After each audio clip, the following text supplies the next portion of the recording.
Olá, caro pós-graduando. É com imensa satisfação que recebemos você, neste momento, em mais uma disciplina do seu curso.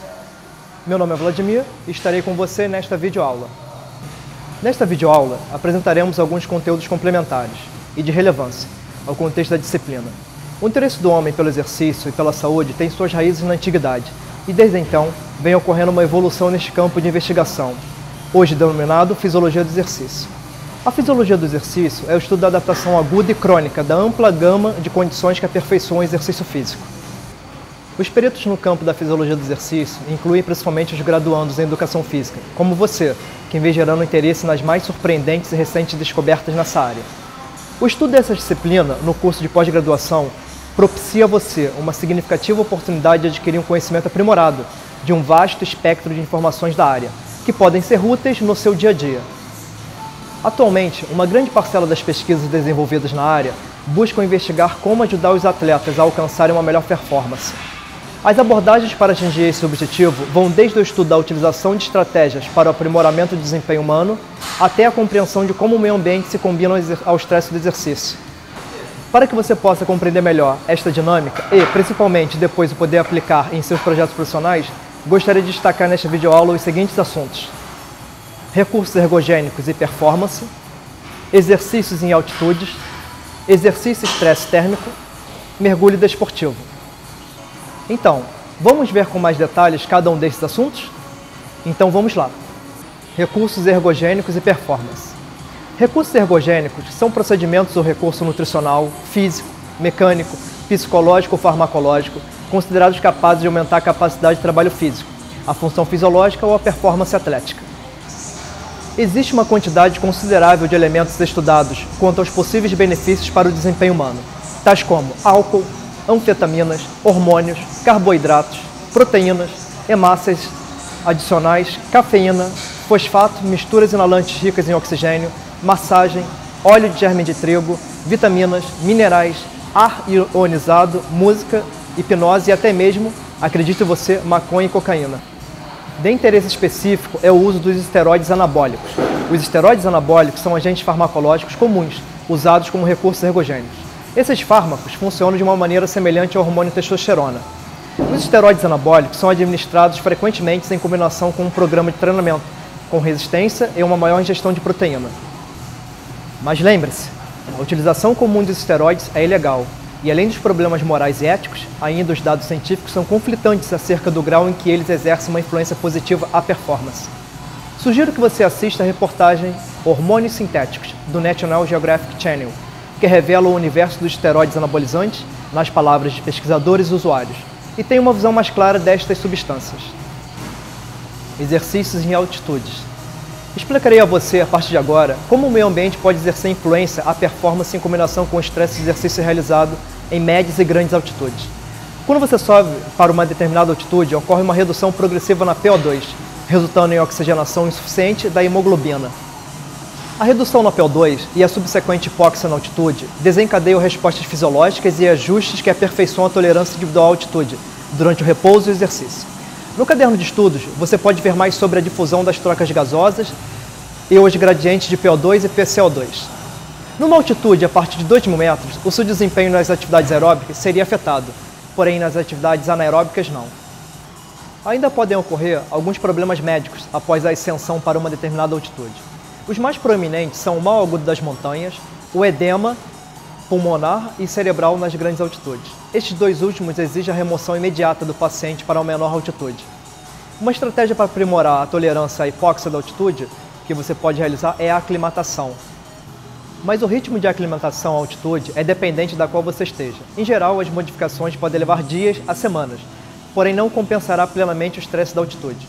Caso você pretenda treinar na altitude para adquirir algum benefício adicional em relação ao desempenho observado ao nível do mar, esqueça, pois lamentavelmente não ocorrerá, em comparação ao treinamento equivalente empreendido ao nível do mar.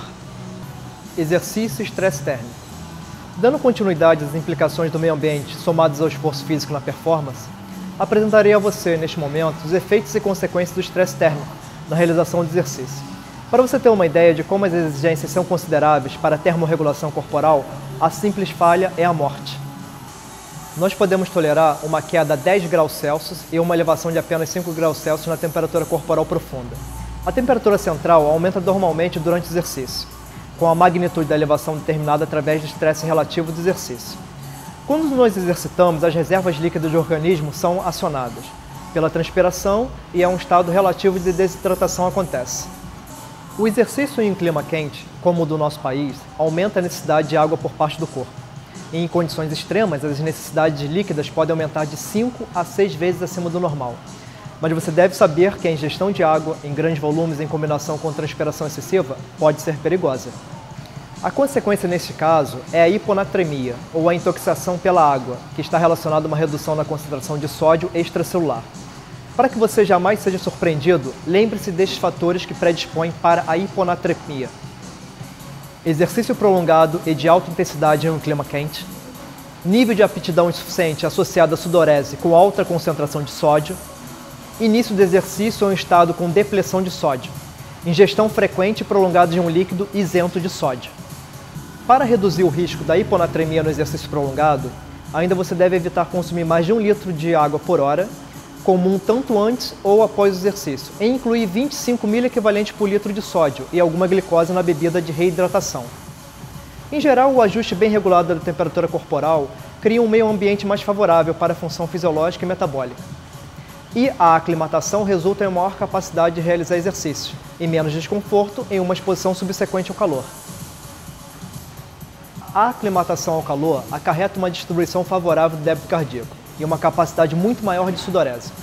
Algumas das principais enfermidades térmicas que você poderia passar são as câimbras e a exaustão induzida pelo calor, e o choque térmico. E no ambiente frio, como seria para você? Para nós, seres humanos, a exposição aos extremos do frio produz uma solicitação fisiológica e psicológica significativa, com potenciais consequências letais. O fluxo de calor para o meio ambiente frio é compensado, até certo ponto, através da produção de calor associada aos calafrios, que produzimos à atividade física realizada. Mas, em geral, possuímos, na verdade, uma capacidade muito menor de adaptação a uma exposição prolongada ao frio que a uma exposição ao calor. E saiba que no simples exercício ligeiro a moderado em água fria, a captação de oxigênio é mais alta e a temperatura corporal mais baixa, em comparação com o exercício idêntico realizado numa água mais quente. E como a condução do calor na água é cerca de 25 vezes maior que no ar, e a imersão em água de apenas 28 a 30 graus pode criar um estresse térmico considerável e induzir a ajustes termorreguladores em um período relativamente curto, esteja sempre com roupa protetora. A frialdade de um meio ambiente é influenciada tanto pela temperatura ambiente quanto pelo vento. O efeito de esfriamento do vento pode ser determinado pelo índice de esfriamento pelo vento. Geralmente, os primeiros sinais do alerta que devemos observar da possível lesão induzida pelo frio incluem formigamento e dormência nos dedos e articulações, ou sensação de queimação do nariz e das orelhas. Mergulho desportivo. Agora você compreenderá sobre os perigos potenciais enfrentados ao imergir e emergir na água e suas consequências à performance na arte de mergulhar. Caso um dia você decida mergulhar em profundidade, ficará exposto a altas pressões e a possibilidade de mudanças rápidas nas pressões e nas cavidades aéreas do organismo. Isto pode implicar em graves lesões e até mesmo a morte.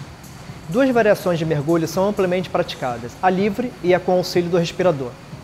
A prática do mergulho em apneia consiste basicamente no prolongamento da natação, sendo limitada inteiramente pela capacidade apneica do nadador. O respirador é um tubo com formação de J, que permite ao nadador respirar continuamente com a face imersa na água. O aparelho para respiração subaquática autocontida, ou SCUBA, é utilizado para vencer profundidades maiores. Em piscinas com apenas 2,5 metros de profundidade, pode ocorrer uma embolia gasosa em um mergulhador inexperiente que utiliza SCUBA.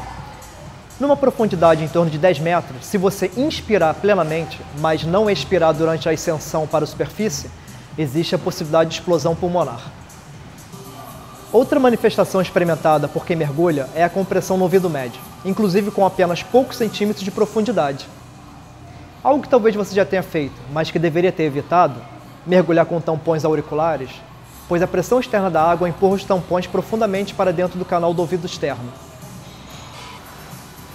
No mergulho, a pressão total do gás respirado aumenta em proporção direta com a profundidade do mergulho, Similarmente, a pressão parcial de cada gás na mistura respiratória aumenta, e aos 10 metros, a pressão parcial do nitrogênio corresponde a 2 vezes o valor do nível do mar. Assim, um aumento na pressão e na quantidade de nitrogênio dissolvido causa reações físicas e mentais, caracterizadas por um estado geral de euforia, semelhante à intoxicação alcoólica, êxtase das profundezas. Quando uma ascensão excessivamente rápida de volta à superfície é realizada, após um mergulho profundo e prolongado, ocorre o mal da descompressão, ou bolhas, e em caso extremo pode acontecer paralisia em minutos. Vamos revisar o que foi apresentado nessa videoaula? Nesta videoaula você viu o quê? Existe uma ampla gama de recursos ergogênicos utilizados para aprimoramento do desempenho humano. O meio ambiente se combina ao estresse do exercício, exercendo influência na performance. Nas médias e grandes altitudes, o desempenho nas atividades aeróbicas é afetado. Os efeitos deletérios dos extremos do calor e do frio impõem mecanismos estressores significativos ao organismo humano. O mergulho de profundidade requer a adoção de estratégias essenciais pelo praticante. Bem, agora esperamos que você continue seus estudos sobre fisiologia do exercício. Desejo que tenha um ótimo aproveitamento dos conteúdos dessa disciplina. Muito obrigado pela atenção e bons estudos!